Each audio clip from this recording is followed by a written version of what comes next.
Hi friends, welcome to my channel. என்னோடய சேனலில் video குவாலிட்டியை விட அதில் வர்ற ஆடியோ மெசேஜ் தான் ரொம்ப முக்கியம். அதை விட முக்கியம் உங்களோட கமெண்ட்ஸ். பொதுவாக எல்லா புகுந்த வீட்லேயும் மருமகளாக வர்ற பொண்ணுங்க வரும்போதே எல்லா வீட்டு வேலையும் செய்யணும் தெரியணும், எல்லாரையும் நல்லா பார்த்துக்கணும் அப்படின்னு எதிர்பார்க்குறாங்க. ஆனால் அந்த பொண்ணுக்கு மிஞ்சி மிஞ்சி போனால் ஒரு 20லேருந்து 25 வயசு வரைக்கும் இருக்குமா, அதுக்கு எந்த எக்ஸ்பீரியன்ஸும் இருக்காது.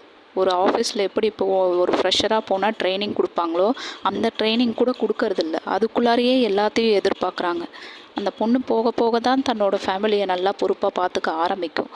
அது வரைக்கும் கொஞ்சம் டைம் கொடுத்து தான் பாருங்களேன், மாமியாருங்களா புகுந்த வீட்டு ஜனங்களா. அந்த பொண்ணை ஒரு குழந்த மாதிரி பாருங்கள். ஆனால் என்னோடய புகுந்த வீட்டில் வந்த உடனே எல்லா வேலையும் செய்யணும். கொஞ்சம் லேட்டாக எழுந்திரிச்சா போதும், உடனே கதவு தட்ட ஆரம்பிச்சிருவாங்க. எனக்கு ஒரு 5 மணிக்கு காஃபி கொண்டு வந்து கொடுத்துருமா, உனக்கு என்னென்ன வேலையெல்லாம் செய்ய தெரியும், என்னென்ன சமைக்க தெரியும் அப்படின்னு ஹஸ்பண்ட் ரிலேட்டிவ்ஸ் எல்லாம் உக்காந்துட்டு இருக்கும்போதே எங்கள் மாமியார் கேட்பாங்க என்கிட்ட. அந்த மாதிரி கல்யாணம் ஆன புதுசில் அந்த பொண்ணு இப்போ புகுந்த வீட்டிலுக்கு வரும்போதே பிறந்த வீட்டை விட்டுட்டு கஷ்டத்தில் தான் வருது. அப்படி இருக்கும்போது அதுக்கு நீங்களும் கஷ்டத்தை கொடுக்காதீங்க. அதை ஒரு குழந்த மாதிரி பாருங்கள்.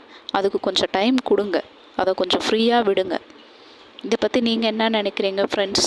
Waiting for your comments.